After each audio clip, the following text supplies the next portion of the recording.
Terremoto en Nepal, 7.9. Noticia que Nepal está prácticamente destruido porque un lugar no preparado para nada de eso, con pésimas comunicaciones. Y hoy día veía recién en la oficina una noticia. Por primera vez, un desastre está tocando el monte más alto del mundo, el Everest. Por primera vez se produjo una luz de nieve que vino a caer en la base del monte, donde hay un refugio para los turistas que van y para los que van a subir al monte. Ya la cantidad de muertos descubiertos ya va en 2000 y presumen que hay muchos más. Lugares sagrados en Nepal, en Katmandú, la capital, se destruyeron. Entonces, hágase la pregunta, ¿qué está pasando? ¿Es sorpresa para nosotros? ¿Qué diría? ¿Es sorpresivo? No, de ninguna manera. De ninguna manera.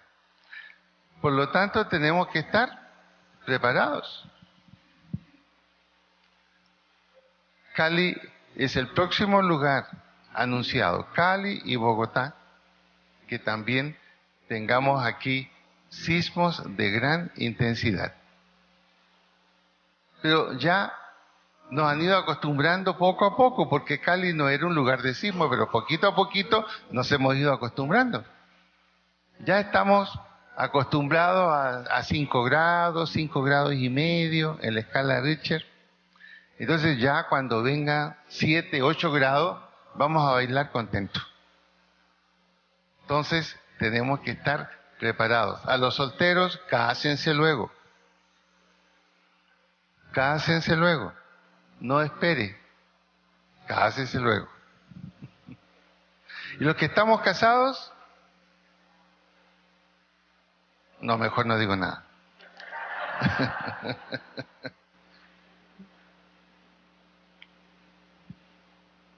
Alberto se quedó serio, hombre. ¿Qué pasó, Alberto, hombre? ¿Ah? Estamos igual preocupados, hombre. Los años ya nos tienen preocupados. Bueno, es muy adecuado entonces la serie que vamos a comenzar hoy. Vamos a comenzar una serie sobre la fe. Necesitamos entender bien qué es la fe.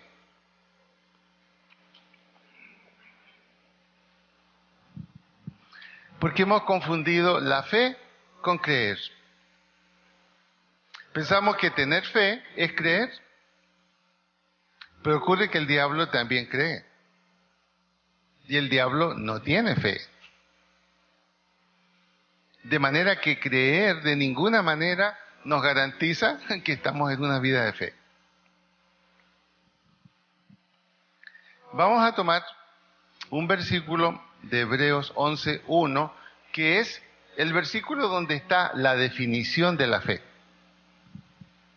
La definición más importante de la fe está ahí. Dice, ¿ya lo encontró?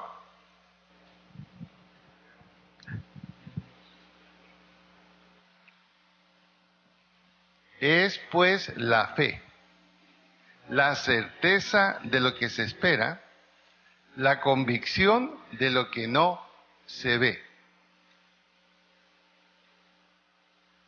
Dos palabras claves: certeza y convicción. Cuando miramos en la Biblia, ¿qué significa la palabra certeza? La Biblia nos dice que certeza, en su palabra original en el griego, significa confianza, la convicción más sólida que se pueda tener. Es una certeza a prueba de todo. Una convicción sólida. Y esa es una seguridad dada por Dios. Si miramos Gálatas 5, 22, 23 en el fruto del Espíritu Santo, nos vamos a dar cuenta que un elemento del fruto del Espíritu Santo es la fe. Por lo tanto, entonces, esa fe que es convicción, esa fe que es una confianza sólida, es una fe que va siendo construida por el Espíritu Santo en la vida del creyente. Pero eso de ninguna manera deja por fuera nuestra participación en ello, y es lo que tenemos que ver. ¿En qué sentido el Espíritu Santo nos ayuda en esa estructuración de nuestra fe? La confianza y la convicción es una seguridad dada por Dios al creyente. Una seguridad que el creyente puede ver que la palabra de Dios, la promesa de Dios, los hechos de Dios son absolutamente verídicos en el pasado. Y por el hecho de ser verídicos en el pasado, son también realidad en el presente. Y al ser realidad en el presente, también son realidad en el futuro. Si la fe proviene de Dios, si la fe es alimentada por el Espíritu Santo, entonces podemos decir, si Dios es el mismo ayer, hoy y por los siglos, la palabra, la promesa y los hechos de Dios también son los mismos, ayer, hoy y por los siglos. Y esa es la seguridad que yo puedo tener respecto de la fe.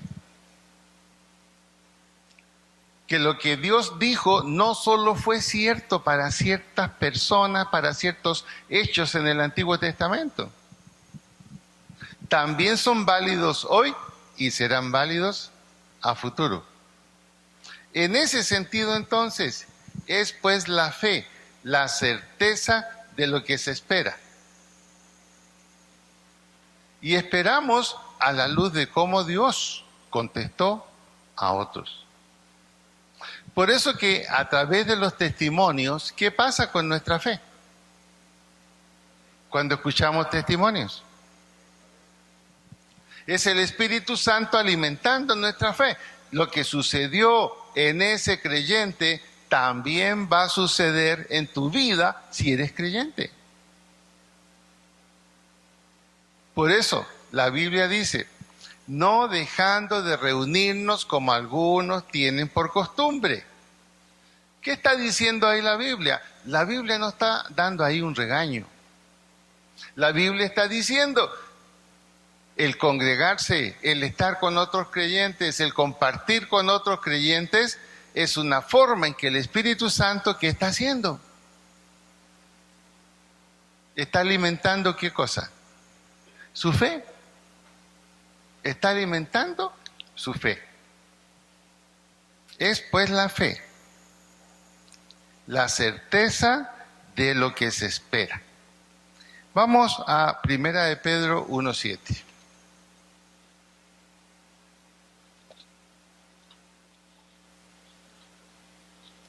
Primera de Pedro 1:7.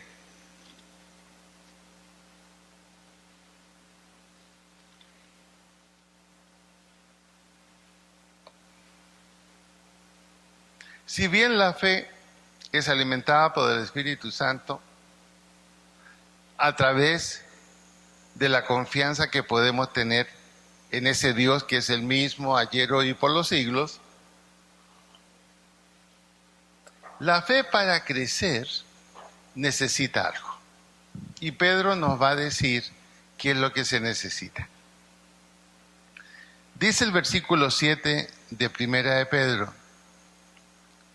Dice para que sometida a prueba vuestra fe, mucho más preciosa que el oro, el cual, aunque perecedero, se prueba con fuego, sea hallada en alabanza, gloria y honra cuando sea manifestado Jesucristo.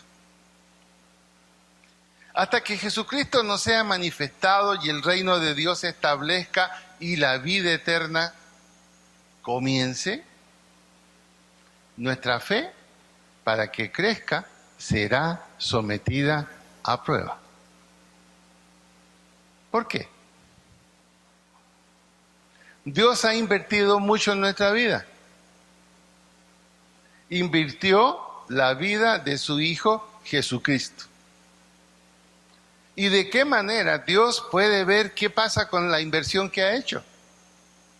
¿Qué resultado hay de lo que ha hecho en nuestra vida? Es como el estudiante, tiene que someterse a pruebas, tiene que someterse a exámenes, a ver cómo va su desarrollo como estudiante. Lo mismo sucede con nosotros los cristianos. Nuestra fe, nuestra confianza en Dios, nuestra seguridad en Cristo, tiene que ser sometida a prueba. ¿Y qué sucede si un cristiano no pasa la prueba? Muy sencillo. Significa que solo tiene una creencia, pero no tiene fe. Significa que no ha habido un verdadero nuevo nacimiento. Significa que no ha confiado realmente en aquel que murió en la cruz por él. Veamos algunas pruebas. En el Antiguo Testamento, Abraham creyó, no hay duda. Fue llamado en una situación muy especial y Abraham creyó, Abraham obedeció y Abraham hizo. Los tres elementos básicos que nos prueban la fe: creer, obedecer y hacer. Dios le dijo a Abraham: toma toda tu parentela, toma tu mujer, toma tus cosas y tirás a un lugar donde yo te voy a decir. Abraham creyó. Tomó todas sus cosas, tomó toda su familia y salió. Obedeció a la voz de Dios, creyó en Dios. Por eso se le llama el padre de la fe. ¿Pero qué lo animó? Abraham. Abraham lo animó una promesa. La promesa que iba a tener descendencia. Fue una especie de acuerdo entre Dios y Abraham. Yo te voy a bendecir. Yo te voy a dar lo que has querido toda tu vida. Toda tu vida has anhelado un hijo, porque has logrado todo excepto lo que más querías, un hijo. Y te voy a dar un hijo. Y a través de ese hijo tendrás una descendencia tan grande como las estrellas del cielo. Y Abraham salió. Pasaron 15, 18 años y la promesa no se cumplió. Y Dios dijo: bueno, vamos a ver cómo está la fe de Abraham. Y la promesa no se cumplía. Pero Abraham era bendecido. Pero no se cumplía la promesa fundamental: vas a tener descendencia. Y lamentablemente, Abraham falló en la prueba. Dijo: esto ya toma mucho tiempo, mi mujer tiene razón, tomaré a la criada y tendré un hijo con ella. Abraham dijo: salgamos de esta prueba, ya va mucho tiempo sin recibir lo prometido. Ayudemos a Dios. Y nace Ismael. Y la respuesta de Dios no se hace esperar.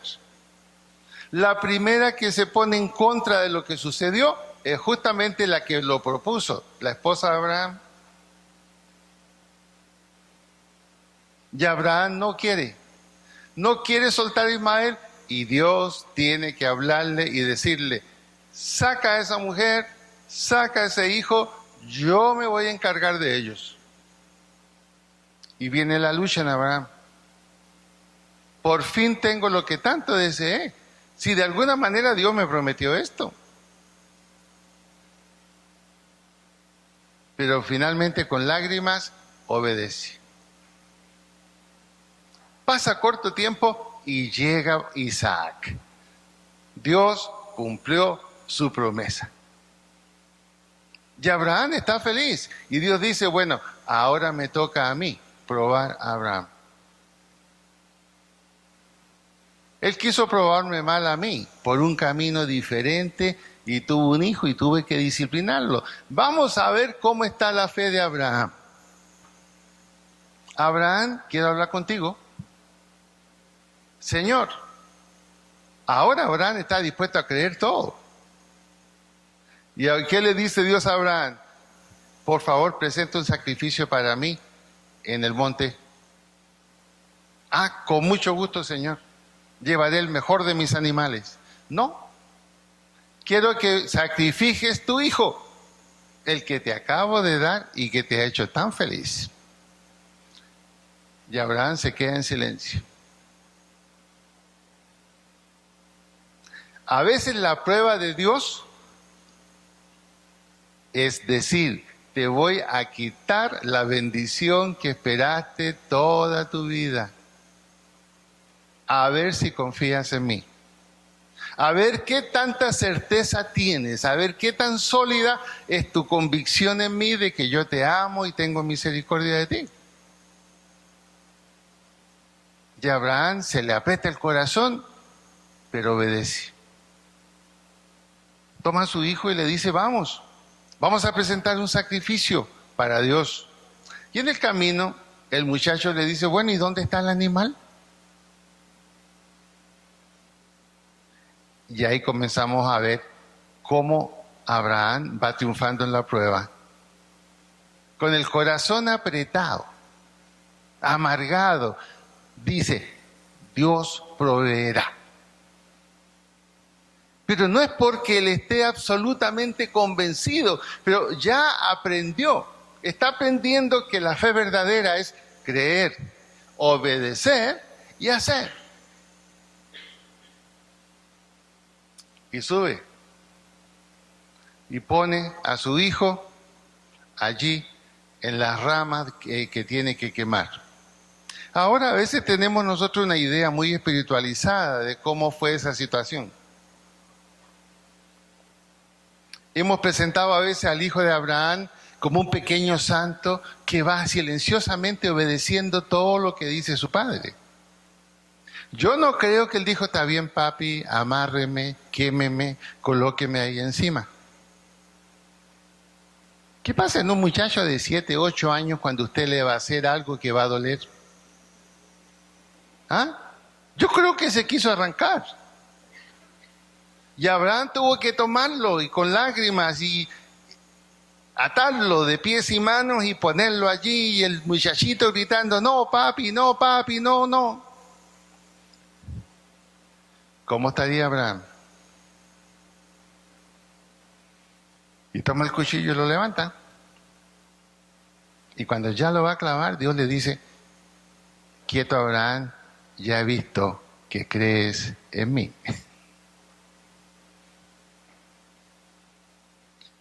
Nuestra fe tiene que ser probada.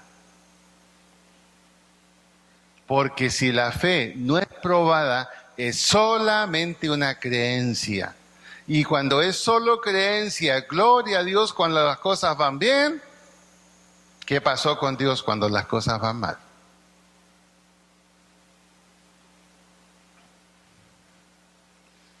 Por esa razón que a Abraham le llamamos el padre de la fe. Jesús también puso a prueba la fe de los que lo seguían. La fe siempre tiene que ser puesta a prueba.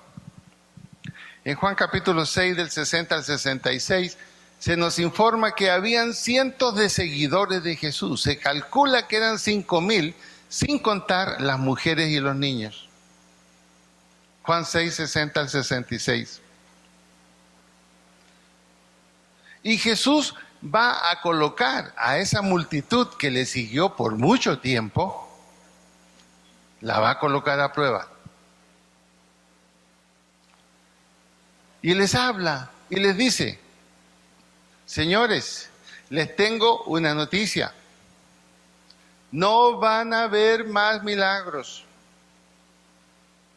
ni resurrección de muertos como Lázaro, que ustedes presenciaron, ni multiplicación del pan y los peces, que lo hice 2 veces.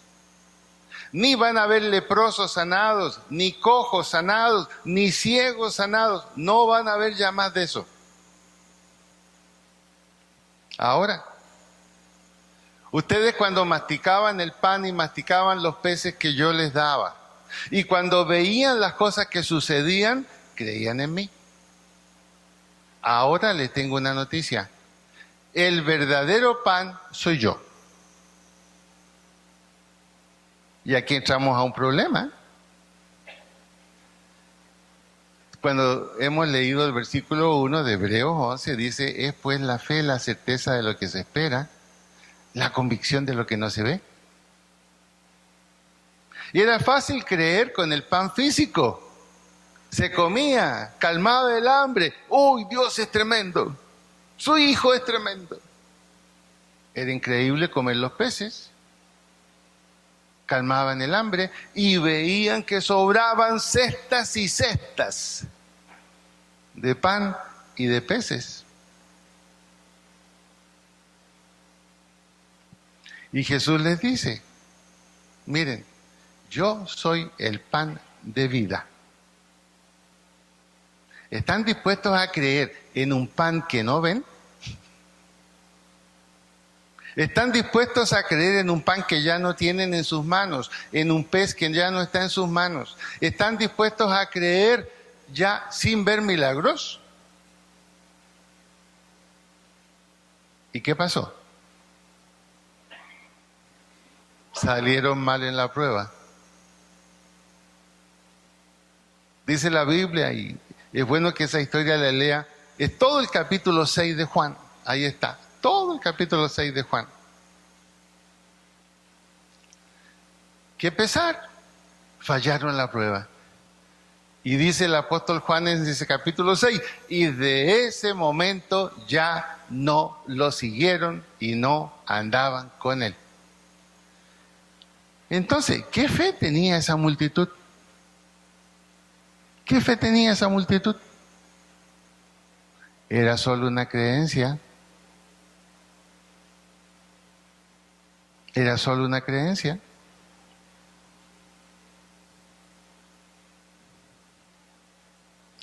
Y la prueba más amarga para Jesús, cuando la fe es puesta a prueba, uno de sus propios apóstoles. Tomás, hemos visto al Maestro, resucitó, estuvo con nosotros, comió con nosotros, está con nosotros. No lo creo. Había estado 3 años con Jesús. Había visto la resurrección de Lázaro. Él podía pensar, si resucitó a Lázaro, él también puede resucitar. Pero no, no creo. Si no toco su costado, si no toco sus manos, no creeré. Quizás por esa razón, cuando usted mira la acción de los apóstoles en el Nuevo Testamento, Tomás casi no se nombra. Tomás casi no se nombra. Seguramente ayudó en muchas cosas que hicieron los otros, pero no estuvo a la cabeza. Y Jesús se encuentra con él y le dice, Tomás, ¿cómo estás? Supe que tenías algunas dudas. Vengo para que conversemos. Toca mi mano. Préstame tu mano. Mira, entra en mi costado, entra y sale. Y Tomás cae de rodillas y dice, mi Señor. Y Jesús no lo felicita. Yo creo que le digo, sin vergüenza, caes de rodillas. Creíste porque viste. Bienaventurados los que no vieron y creyeron. ¿Y cómo le parece que esa bienaventuranza es para nosotros? Porque nosotros no vimos nada. Hemos creído y hemos dado pasos de fe en una certeza de lo que esperamos y lo recibimos en Cristo y una convicción de lo que no hemos visto. La fe tiene que ser puesta a prueba. ¿Qué significa esto, mi querido hermano? Usted va a ser probado. No siempre la vida va a ser llena de sonrisas. Habrán momentos de prueba donde Dios querrá saber si usted sigue tomado de la mano de Él o no. ¿Por qué es importante la prueba? Por lo que dice aquí Primera de Pedro 1:7 al final. Dice, aunque perecedero, hablando del oro, se prueba con fuego, para que vuestra fe, habiendo sido sometida a prueba, sea hallada en alabanza, en gloria y honra cuando sea manifestado Jesucristo. Veamos con calma. Aquí no está diciendo alabanza para Cristo, gloria para Cristo, honra para Cristo. ¿A quién va eso cuando sea manifestado Jesucristo? Ahí Pedro lo que está diciendo es muy sencillo. El cristiano que ha sido probado en la fe, ya ha salido adelante, recibirá él alabanza, honra y gloria cuando sea manifestado Jesucristo de parte del Señor Jesucristo. Porque dice la Biblia que la fe, la fidelidad en Dios es la que produce las buenas obras. Y las buenas obras, dice Jesús, recibirán recompensa.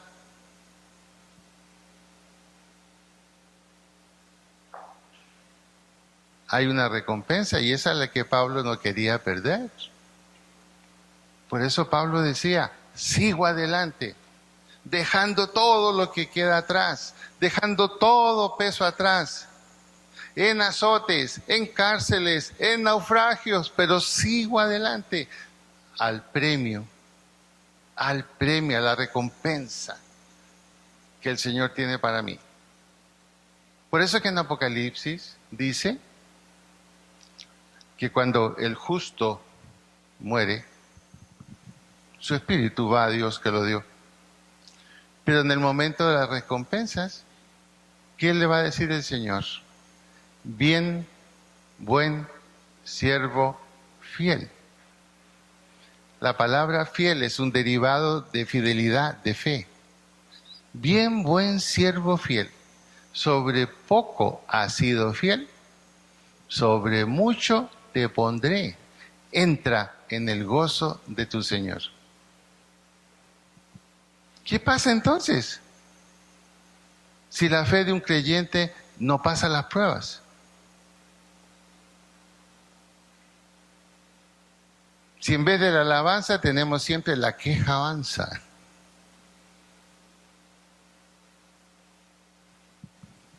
Hay dos posibilidades. Que hayamos sido solo creyentes, como esos 10,000 que siguieron a Jesús. ¿Pero por qué lo siguieron? Vamos a ver por qué lo siguieron.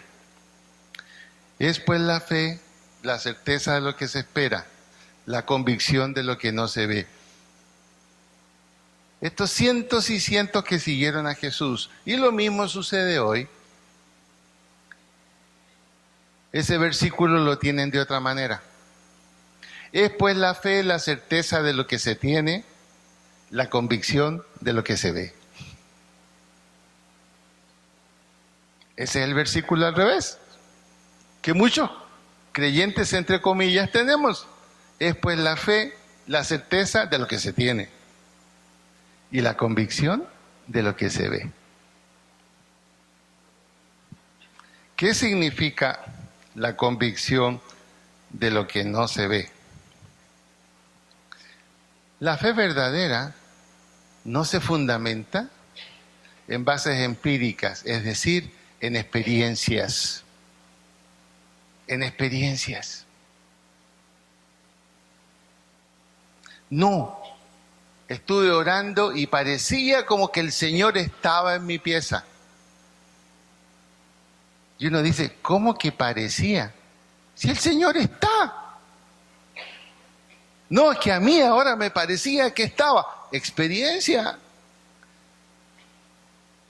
A Elías, ¿qué le dijeron? Mira, la presencia de Dios estaba en un viento fuerte, en un viento suave, en el silencio, en todo lugar. Y hermanos, dos cosas. Esto nos enseña algo muy concreto. Los milagros no producen fe. Dígale que está al lado, los milagros no producen fe.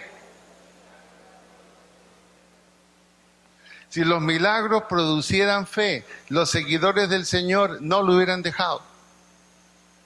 Vieron más milagros de lo que nosotros podemos ver en toda nuestra vida. Los milagros producen admiración. Pero ¿cuánto dura la admiración?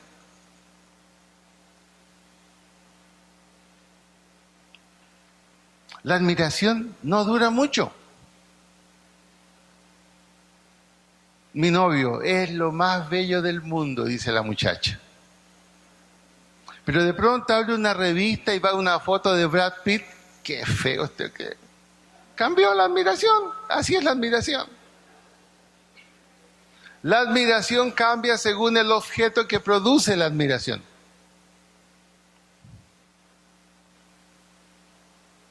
A los hijos le dicen, te compramos unos pasajes para que vayan ustedes, los hermanos, a San Andrés. ¡Uy, qué felicidad! Maravilloso, fantástico, súper. ¿Y ustedes dónde van, papi? Nosotros vamos a Estados Unidos. ¿A San Andrés? Qué rápido cambió la admiración. Eso es la admiración. Es una emoción.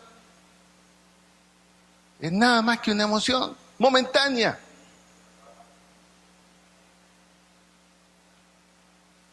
La prueba. Jesús, hijo de David, sánanos. ¿Qué quieren que les haga? Mira, somos leprosos, sánanos. Eran 10. Y Jesús dice, sean sanos. Vayan al sacerdote, preséntense, certifiquen la sanidad para que puedan volver a vivir en comunidad. Y Jesús siguió su camino. Y de repente siente un grito, Señor, Señor, Señor, un momento. Y era un hombre que volvía. Señor, vengo a darte las gracias. Y Jesús le dice, mira, tu fe no solamente te ha sanado, te ha salvado. Pero cuéntame una cosa, ¿y dónde están los otros 9? ¿No eran 10 los que yo sané? Solo uno volvió en fe. Los otros se quedaron con la admiración.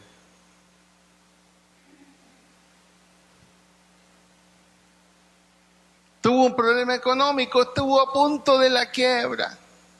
Señor, respóndeme, Señor, tu palabra dice que tú eres el dueño del oro, la plata, y a quien quiere tú se la das. Señor, ayúdame. Y Dios en su misericordia, toma. No, Dios es tremendo. Y ponemos un calendario con la figura de Cristo en la oficina. Pero al mes, ¿qué pasa? ¿Qué pasa? Después conversando con los amigos, ¿y cómo te fue en el problema que tuviste? No, salí adelante ya. Ah, gracias a Dios. Eso es la admiración. Los milagros no alimentan la fe. Como alguien dijo, y yo posiblemente esté un poco de acuerdo con él, los milagros vuelven a los cristianos pedigüeños y a Dios lo transforman en un bombero. Venga cuando tengo un incendio. ¿Se apagó el incendio? Ya.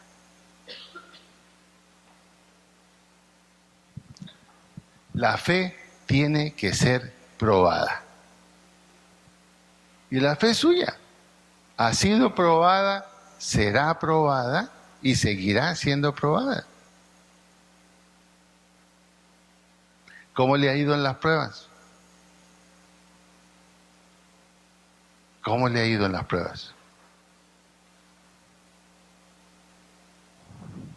El otro elemento que prueba nuestra fe es lo mismo que en una relación sentimental. Cuando usted está realmente enamorado, por ejemplo, como René del Real Madrid y otros, que siempre habla del Real Madrid, siempre hablamos. A propósito, ¿cómo le fue en la mañana? Ah, ya, hay tiempo. ¿No?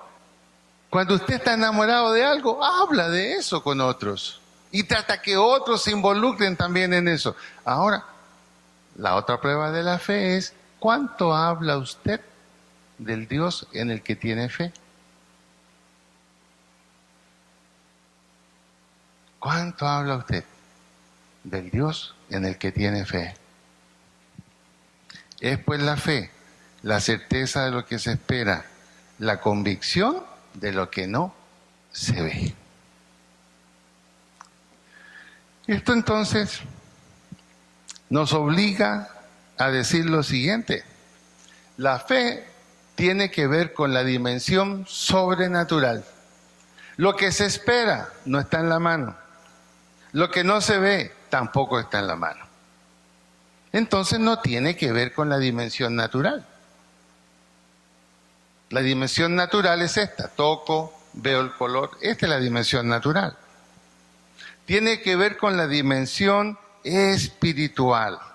Ahora, si nosotros vamos a caminar en la dimensión sobrenatural, vamos a tener un grave problema con nuestra lógica. Como aquella canción que cantamos, ¿no? Mi mente dice no, no es posible. ¿Se acuerdan de esa canción? ¿Ah? La lógica. Uno de nuestros grandes enemigos. Pero pensemos,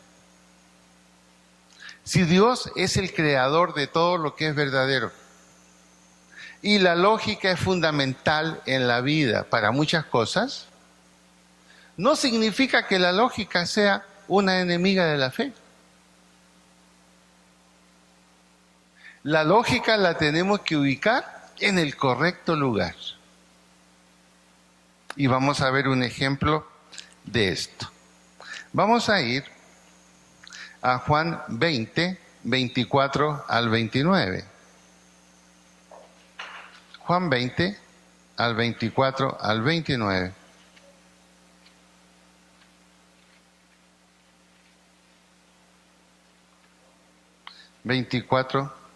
Al 29. Vamos a dejar un poquito mejor parado a Tomás. Dice en Juan 20, 24 al 29. Pero Tomás, uno de los 12, llamado Dídimo, no estaba con ellos cuando Jesús vino. Le dijeron pues los otros discípulos: al Señor hemos visto. Él les dijo: si no viere en sus manos la señal de los clavos, y metiere mi dedo en el lugar de los clavos, y metiere mi mano en su costado, no creeré. Aquí vemos todo un pensamiento lógico de Tomás. Es un pensamiento aceptable. Chocaba contra su fe. ¿Por qué chocaba contra su fe? Tomás quizás era el más racional de los apóstoles. Seguramente él pensó: bueno, es cierto, Lázaro resucitó. Pero el mismo maestro dijo que Lázaro volvería a morir. Ahora, la resurrección que él prometió era una resurrección no como la de Lázaro, para siempre, pero no es lógico, porque he visto a alguien que fue resucitado, pero que también se dijo que de él que volvería a morir. Entonces, ese pensamiento lógico de Tomás le lleva a la duda. Le lleva a la duda. 8 días después, estaban otra vez sus discípulos dentro y con ellos Tomás. Llegó Jesús estando las puertas cerradas y se puso en pie y les dijo. Jesús tuvo que darle una pequeña pruebita para que su lógica empezara a debilitarse. Ya Tomás dijo, ¿y cómo entró? La puerta estaba cerrada. Aquí hay algo que de pronto es diferente. ¿Cómo entró? Y ya los discípulos, amigos de él, ya le habían contado que en el primer encuentro con Jesús, también estando las puertas cerradas, Jesús había entrado. Y se empezó a debilitar un poco la lógica de Tomás. Entonces cuando Jesús le dice, paz a vosotros, ¿qué significaba ese saludo para un judío? ¿Qué significaba paz a vosotros? Es la palabra shalom. ¿Qué significa paz a vosotros? Significa, tranquilos, todo está en orden. Dios está en el gobierno de todas las cosas. Eso significa shalom. Acuérdense que paz en el hebreo significa el perfecto gobierno de Dios en todas las cosas. La palabra eirene. En ese saludo Jesús, y directamente a Tomás, le está diciendo, mira, tranquilo, todo está en orden. Dios está en el gobierno de todas las cosas. Segundo golpe a la lógica de Tomás. Por eso que ya cuando le toma la mano y le dice palpa, palpa, podríamos decir, se pasó el Señor Jesús, ya era suficiente con las 2 cosas que habían pasado. La tercera fue el golpe de remate. Y ya Tomás ni siquiera articuló una palabra. Cayó de rodillas y reconoció. Ahora, ¿en qué sentido entonces la lógica también está en la dimensión sobrenatural? ¿En qué sentido la lógica no contradice la fe? Que es lo que siempre nos han querido decir. Si tienes fe, entonces no puedes pensar. Y esa es la herencia que traemos de la Iglesia Católica. ¿Qué es un dogma de fe? Lo que no tiene explicación. Eso nos enseñaron en el catecismo. Entonces, obviamente, esa fe no sirve, pues, no resiste nada. Pero la lógica tiene que ver con la fe. ¿Y dónde encontramos la lógica y la fe unidas? En Jeremías 32, 27.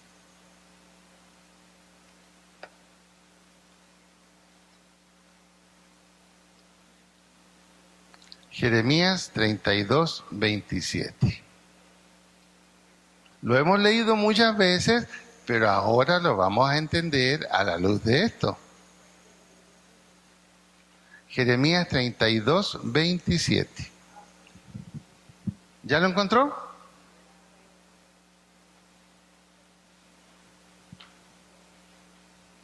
Les insisto en la recomendación, use su Biblia física. No es lo mismo en el teléfono. No es lo mismo. Dice Jeremías 32, 27. Vamos a leer todos juntos. ¿Están listos?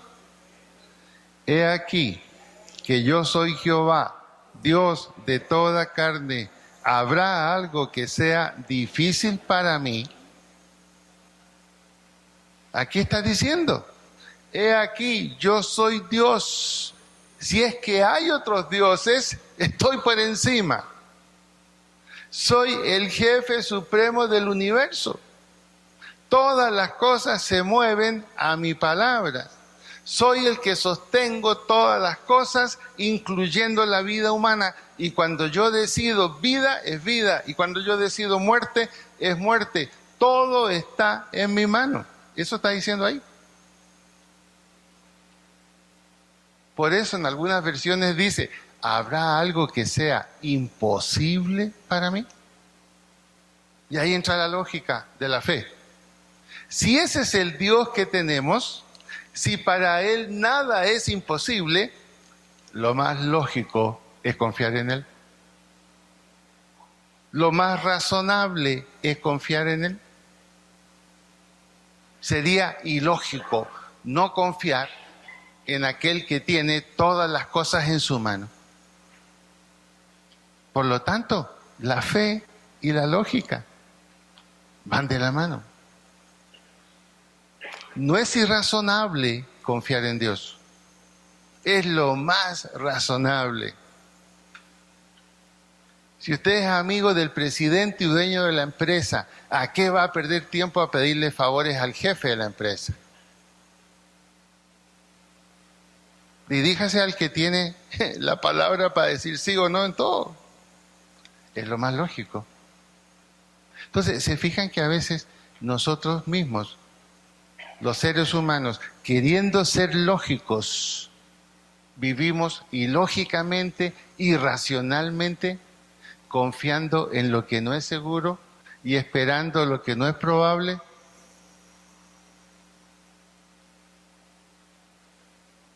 Es pues la fe, la certeza de lo que se espera, la convicción de lo que no se ve.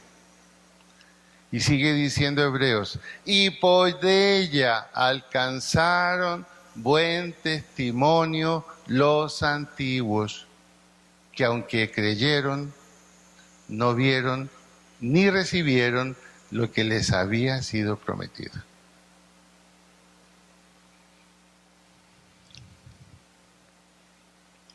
Pregunta entonces, ¿de qué tamaño es su fe?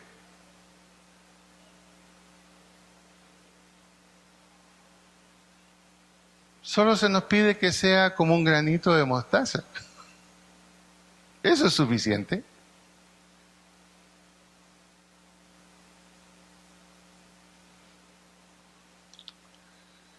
Si la fe es creer, obedecer y hacer, ¿estamos haciendo todo lo que Dios nos pide en su palabra? Y hay cosas que Dios nos pide que no son agradables, pero son pruebas. Al soltero, ¿qué le dice? No te acuestes antes de casarte, si es creyente.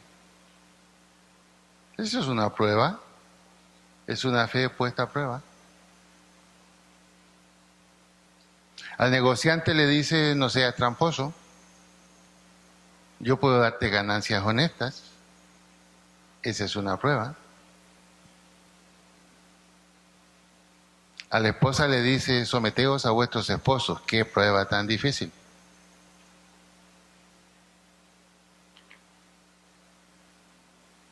Hoy en día lo que más se vende es la Biblia de la mujer. Y en la Biblia de la mujer tratan de demostrar que el hombre y la mujer son iguales. Los homosexuales ya tienen su Biblia también, la Biblia del homosexual.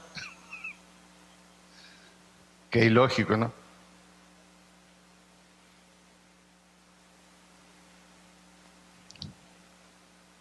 Y la prueba más dura de la fe es cuando Dios toca nuestro bolsillo. Es la prueba más dura. Cuando Dios nos dice, bueno, espero que tú cumplas con tu diezmo y yo cumplo con lo que te voy a ofrecer, que voy a abrir las ventanas de los cielos hasta que sobreabunde. La fe es puesta a prueba.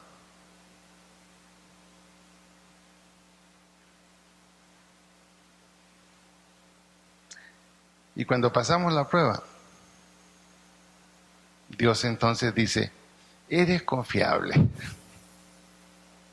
puedes manejar más de lo que tienes, eres confiable.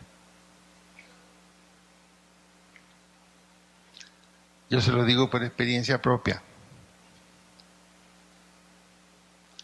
Yo me sorprendo que a la edad que yo tengo me inviten a tantos lugares y yo no voy gratis, sino que ellos me dicen, tome tu ofrenda, tome tu ofrenda, tome tu ofrenda.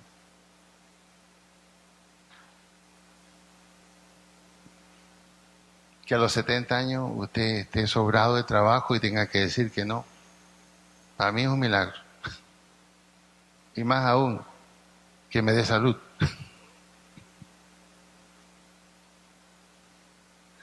Pero hay que pasar la prueba. Con mi esposa, en nuestra vida, hubieron tiempos de mucha prueba. De mucha prueba. Y luego que la prueba pasaba, venía el veranito. Venía el veranito.